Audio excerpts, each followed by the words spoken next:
ఇక డీటెయిల్ చూస్తే అధికారులపై దాడులు చేస్తే ఉపేక్షించేది లేదని మంత్రి పొంగులేటి శ్రీనివాసరెడ్డి అన్నారు. బీఆర్ఎస్ నాయకులు కలెక్టర్పై హత్యాయత్నం చేసే విధంగా భూములు లేని కార్యకర్తలను రెచ్చగొట్టడాన్ని అంతా గమనిస్తున్నారని అన్నారు. ఉద్యోగులను భయభ్రాంతులకు గురిచేయడం సరైనది కాదని, ప్రభుత్వం ఏదైనా అధికారులకు రక్షణగా మనం నిలబడాలని ప్రజలకు సూచించారు. దాడిలో ప్రమేయం ఉన్న వారు ఎంతవారైనా వదిలిపెట్టే ప్రసక్తి లేదని మంత్రి పొంగులేటి శ్రీనివాసరెడ్డి తెలిపారు. అనంతరం భయంసాలో గత ప్రభుత్వం నిర్మించిన డబుల్ బెడ్రూమ్ ఇళ్లను, సీసీఐ పత్తి కొనుగోలు సెంటర్లను ఆయన పరిశీలించారు. నాడు కట్టి నిరుపయోగంగా ఉన్న కొన్ని ఇళ్లకి కూడా పరిశీలించడానికి వెళ్ళబోతున్నాం. వీటన్నిటితో పాటు గడిచిన కొద్ది రోజుల క్రితం గౌరవ కలెక్టర్ గారు ప్రభుత్వ అవసరాల కోసం భూములని పేదవాళ్లకు ఎక్కడా ఇబ్బంది పెట్టొద్దు అని చట్టపరంగా అవసరమైతే ప్రభుత్వానికి కొంత ఆర్థికంగా ఇబ్బంది ఎక్కువైనప్పటికీ పేదవాళ్లకి సంబంధించి పేదవాళ్ల భూములు ప్రభుత్వం అవసరాల కోసం సేకరించేటప్పుడు ఆ భూములకి కాంపన్సేషన్ అవసరమైతే కొంచెం ఎక్కువ ఇస్తామని నిర్ణయించి భూములు సేకరించే దాంట్లో భాగంగా మహబూబ్నగర్, పాత మహబూబ్నగర్ జిల్లాలో ఒక కలెక్టర్ గారి మీద, రెవెన్యూ వ్యవస్థ మీద కొంతమంది రైతుల ముసుగులో గూండాలు ఏదైతే అరాచకం సృష్టించి కలెక్టర్నే మ్యాన్ హ్యాండిల్ చేసి అక్కడ కలెక్టర్ గారిని అంటే ఆల్మోస్ట్ చాలా సివియర్గా మనల్ని అటాక్ చేయటం జరిగింది. ఇక్కడ గతంలో పరిపాలించిన పెద్దలకి ఇందాక చెప్పాను, మళ్ళీ చెప్తున్నాను, ఇది మంచి సాంప్రదాయం కాదు. అధికారులు, ప్రభుత్వం ఎవరిదైనా ఉండొచ్చు, ప్రభుత్వంలో తీసుకున్న నిర్ణయాలని అధికారులు ఇంప్లిమెంటేషన్ చేస్తారు. దాంట్లో భాగంగా అధికారుల్ని ఏదో మ్యాన్ హ్యాండిల్ చేసో వారిని చంపాలని ప్రయత్నం చేస్తే భవిష్యత్తులో ప్రజాప్రతినిధులుగా ఉన్న మనం ప్రజలకి వారి న్యాయమైన కోరికలు తీర్చడానికి ఉన్న మనం రేపు మనకి ప్రమాదం జరిగినప్పుడు ఏ అధికారి కూడా మన దగ్గరకు వచ్చే పరిస్థితి ఉండదు. అరాచకమైన వాటిని ఏ పార్టీ అన్నా కానివ్వండి, ఏ వ్యక్తులైనా కానివ్వండి, వారి స్వార్థం కోసం దాన్ని రెచ్చగొట్టే కార్యక్రమాలు చేయొద్దని కూడా ఈ వేదిక ద్వారా తెలుపుతూ అటువంటి సంఘ విద్రోహ శక్తుల్ని రైతుల ముసుగుతో, రైతుల పేరుతో, రైతుల కోసమని ఎవరైతే స్వార్థపూరిత రాజకీయాల కోసం అరాచకాన్ని రెచ్చగొడుతున్నారో అటువంటి వారిని ఎవరిని ఈ ప్రభుత్వం ఉపేక్షించదు, క్షమించదు. మహబూబాబాద్ జిల్లా కురువి సీరోల్ మండల్ కందికొండ గ్రామంలో లక్ష్మీ నరసింహస్వామి వెంకటేశ్వర స్వామి జాతర అంగరంగ వైభవంగా జరుగుతుంది. ఈ సందర్భంగా ఆలయ కమిటీ సభ్యులు, అధికారులు జాతరలో ప్రత్యేక ఏర్పాట్లు చేశారు. ప్రభుత్వ whip Dornakal MLA doctor Ramachandar Nayak దంపతులు కిషోర్ పరివార్ జాతరను సందర్శించి లక్ష్మీ నరసింహస్వామి వెంకటేశ్వర స్వాములను దర్శించుకున్నారు. సిఇఓ వివేక్ ప్రత్యేక పూజలు నిర్వహించారు.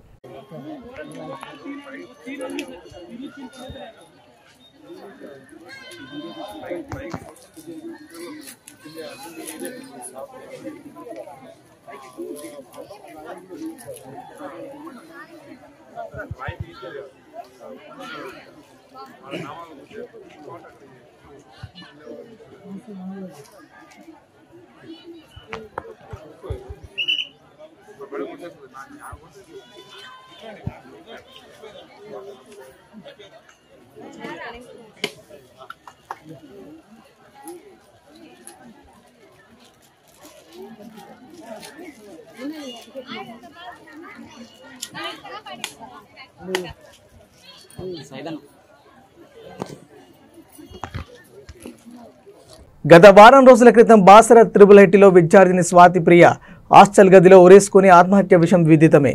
విద్యార్థిని ఆత్మహత్యకు నిరసనగా ఆందోళన దిగిన ఏబీవీపీ కార్యకర్తలపై సెక్యూరిటీ గార్డుల దాడి చేశారు. ఈ ఘటనలో ఒకరికి తీవ్ర గాయాలయ్యాయి. విద్యార్థిని ఆత్మహత్య ముట్టడికి వెళ్లిన ఏబీవీపీ నాయకులపై దాడికి నిరసనగా ఏబీవీపీ ట్యూబ్లైట్ ముట్టడి కార్యక్రమం చేపట్టింది. ఎలాంటి అవాంఛనీయ సంఘటనలు జరగకుండా భారీగా పోలీసులు మోహరించడంతో ఉద్రిక్తత వాతావరణం నెలకొంది. అడుగడుగునా ఏబీవీపీ నేతలను పోలీసులు అరెస్ట్ చేశారు.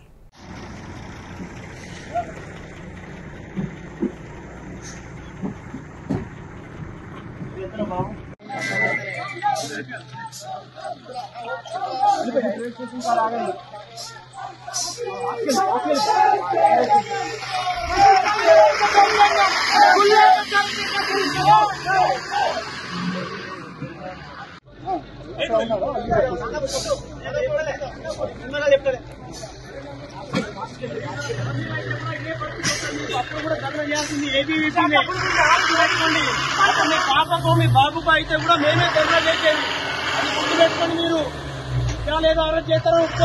10,000 మంది వస్తున్నారు ఆత్మహత్యలో.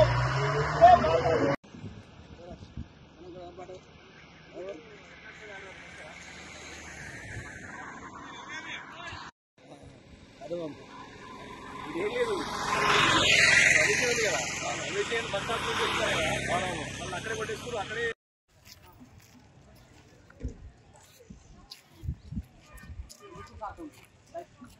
నంబర్ 1 దయచేసి వినండి. ట్రైన్ నెంబర్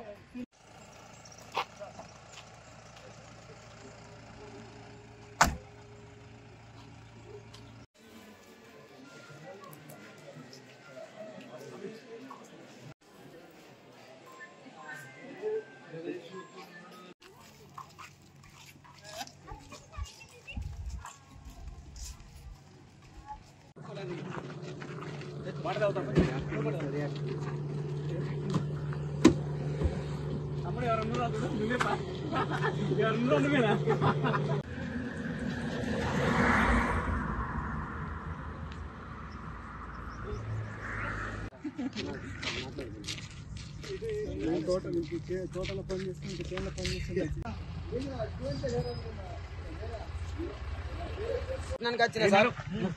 కాకపోతే అక్రమంగా మమ్మల్ని దర్శనం చేసుకునియకుండా మమ్మల్ని పోలీస్ స్టేషన్ లోకి దిగినట్టు అరెస్ట్ చేసి మమ్మల్ని స్టేషన్ లోకి తీసుకురావడం. మేము చేసిన తప్పేం లేదు. దర్శనానికి వద్ద కనీసం దేవుణ్ణి చూసే హక్కు కూడా మాకు లేదా అని మేము ప్రశ్నిస్తాము. పోలీస్ స్టేషన్ లో మేము ఎక్కడైతే దిగినామో అక్కడనే అందరూ వేచి చూసి మమ్మల్ని రాగానే మమ్మల్ని అరెస్ట్ చేసి తీసుకురావడం జరిగింది. మేము దర్శనానికి వచ్చినాం సార్. యాక్చువల్లీ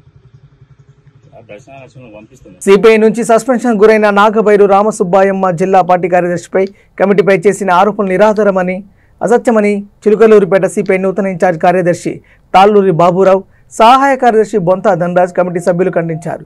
ఎంతటి వారైన పార్టీ నియమ నిబంధనలకు నిర్ణయాలకు కట్టుబడి ఉండాలని సూచించారు. ఏ కార్యక్రమం చేసినా పార్టీకి లోబడి పార్టీ అవసరాలకు చేశామే తప్ప స్వార్థ ప్రయోజనాలకు తావులేదని వెల్లడించారు. కమ్యూనిస్టు పార్టీ పీడిత ప్రజల తరపున పోరాడడానికి సిద్ధంగా ఉందని వెల్లడించారు. దశాబ్దాల నుంచి ప్రజల సమస్యలపై రాజీ లేని పోరాటాలు చేసి సమస్యలను సాధించుకున్నామని గుర్తు చేశారు.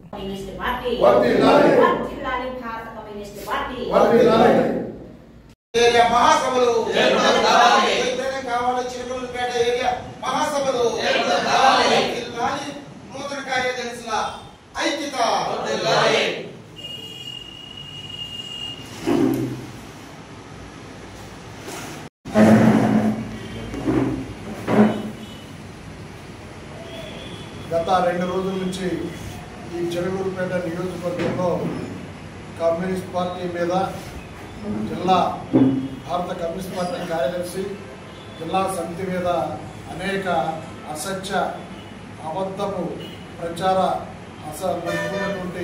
ప్రచారం సాగింది. అవన్నీ శుద్ధ అబద్ధమని మనవి చేస్తూ ఈ అబద్ధాలని ఖండిస్తున్నాం. కనుక ఇకను ఇలాంటి అసలు వచ్చిందల్లా వివాదం వచ్చిందల్లా ఈ ఆఫీసు లెక్కలకు సంబంధించినటువంటి విషయం దాని నుంచి తప్పుగా ఆమె భావించుకొని మరి సస్పెండ్ దాకా తీసుకొస్తున్నటువంటి పరిస్థితి అని తెలియజేస్తూ, అందువల్ల ఎవరికి కూడా దీంట్లో మరి ఇప్పటివరకు కూడా ఇంకా లెక్కలు కూడా అసంపూర్తిగానే ఉన్నాయి. వాటిని కూడా పరిష్కారం చేసుకొని ముందుకెళ్ళి గత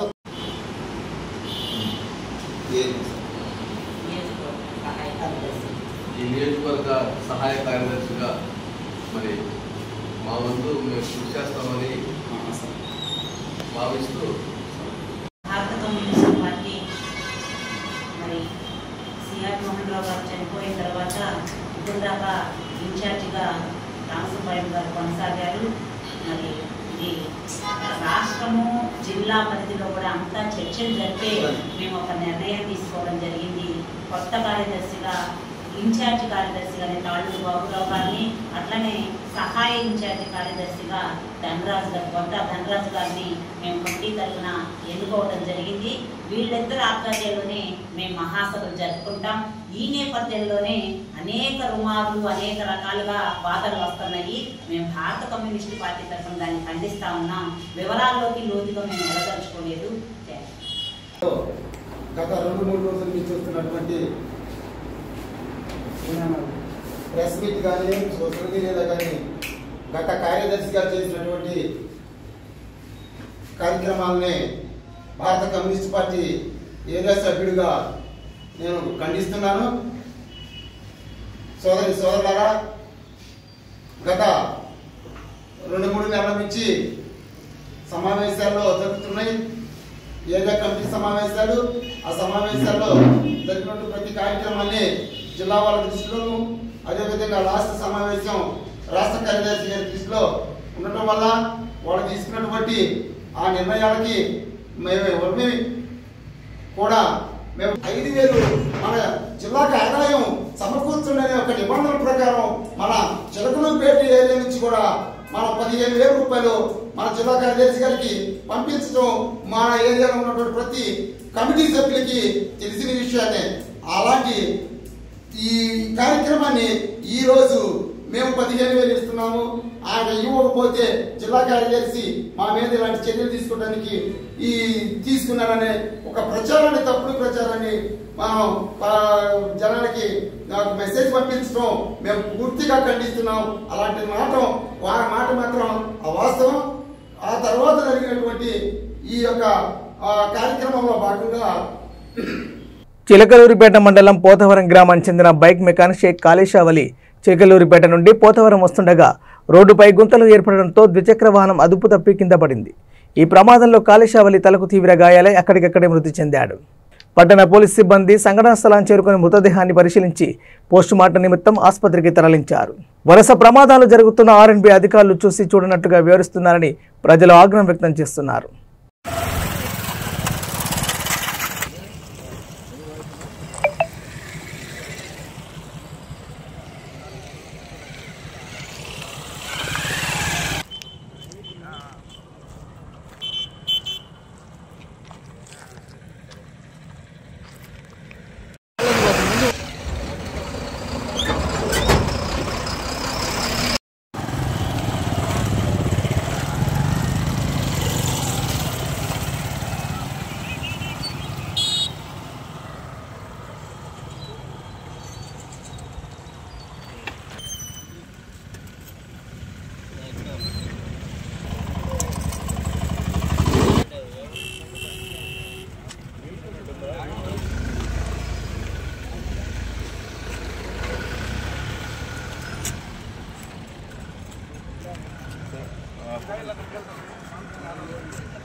బండి మీద పేర్లు కూడా లేవా చూద్దాం.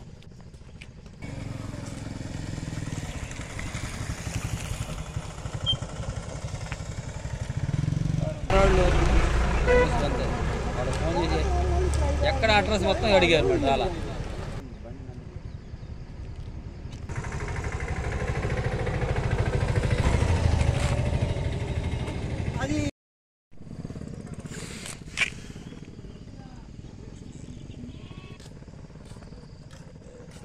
బండి మీద పేర్లు కూడా లేవా చూద్దాం.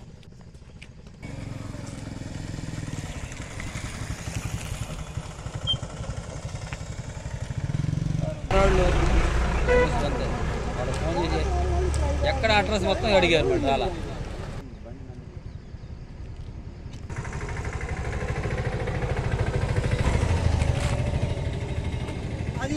ఇక జాతీయ పత్రికా దినోత్సవం సందర్భంగా Miryalaguda municipal chairman Tirunagar Bhargav, block Congress party అధ్యక్షుడు తమ్ముడబోయిన అర్జున్ మీడియా సమావేశం నిర్వహించారు. ఈ సందర్భాన్ని పురస్కరించుకొని జర్నలిస్టులకు శుభాకాంక్షలు తెలిపారు. సమాజంలో జర్నలిస్టుల పాత్ర ఎంతో ప్రాముఖ్యతను సంతరించుకుందని తెలియజేశారు. ఎలక్షన్ల ముందు కాంగ్రెస్ ప్రభుత్వం జర్నలిస్టులకు ఇస్తామన్న ఇళ్లు, ఇళ్ల స్థలాలు, హెల్త్ కార్డులు వెంటనే ఇవ్వాలని కోరారు. జాతీయ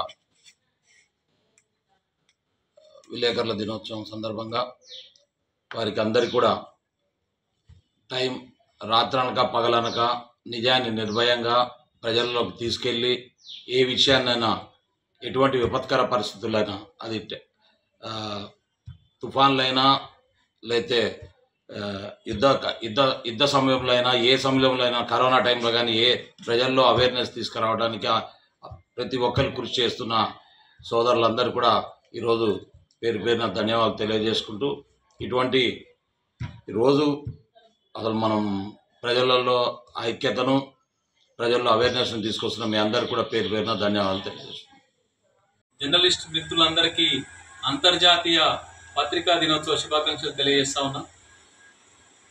ఈనాడు ఎటువంటి జీతం లేకున్నా, లాభాపేక్ష లేకుండా సమాజంలో జరుగుతున్నటువంటి అన్యాయాలని వెలికి తీస్తూ నిర్భయంగా, నిష్పక్షపాతకంగా ప్రజల అవసరాలను తీర్చే విధంగా, ప్రభుత్వాలను ప్రశ్నించే విధంగా ఒక మిలిటరీలో ఆర్మీ జవాన్లుగా పనిచేస్తున్న విధంగా ఈరోజు జర్నలిస్టులందరూ సమాజంలో పనిచేస్తూ రాజ్యాంగ హక్కుల కోసం ప్రభుత్వాలు పనిచేస్తున్న విధానాలను ఎండగడుతూ ప్రజలకు న్యాయం చేసే దిశగా ఈరోజు జర్నలిస్టు మిత్రులందరూ పనిచేస్తూ ఉన్నారు. వారి సేవలని ఈరోజు తెలంగాణ ప్రభుత్వం, కాంగ్రెస్ ప్రభుత్వం గుర్తించి ఎలక్షన్ మేనిఫెస్టోలో ఏదైతే జర్నలిస్టు మిత్రులకు ఇస్తాన్న వాగ్దానాలన్నీ నెరవేర్చి వారికి ఇండ్లు ఇస్తామని చెప్పినాం, అదేవిధంగా ప్లాట్లు ఇస్తామని చెప్పినాం, హెల్త్ కార్డులు ఇస్తామని చెప్పినాం. అన్ని రకాల హామీలతోటి ఈరోజు కాంగ్రెస్ ప్రభుత్వం అనేది ఏర్పాటైంది. కాబట్టి ఇచ్చిన హామీల ప్రకారం జర్నలిస్టు మిత్రులను గౌరవించుకోవాల్సిన అవసరం ఉంది. వాళ్ళ అవసరం సమాజానికి చాలా ఉంది. కాబట్టి గుర్తించి వాళ్ళకి ఇవ్వాలని చెప్పి కాంగ్రెస్ పార్టీ తరఫున నేను ఈ ప్రభుత్వాన్ని కోరదలుచుకుంటా ఉన్నా. ఈరోజు జర్నలిస్ట్ మిత్రుల త్యాగానికి వారికి నేను పాదాభివందనం తెలియజేస్తాను. Thank you. ఇవి బులెటిన్లోని అప్డేట్స్. చూస్తూనే ఉండండి V3 న్యూస్. లక్ష్యం సమాజం. నమస్కారం.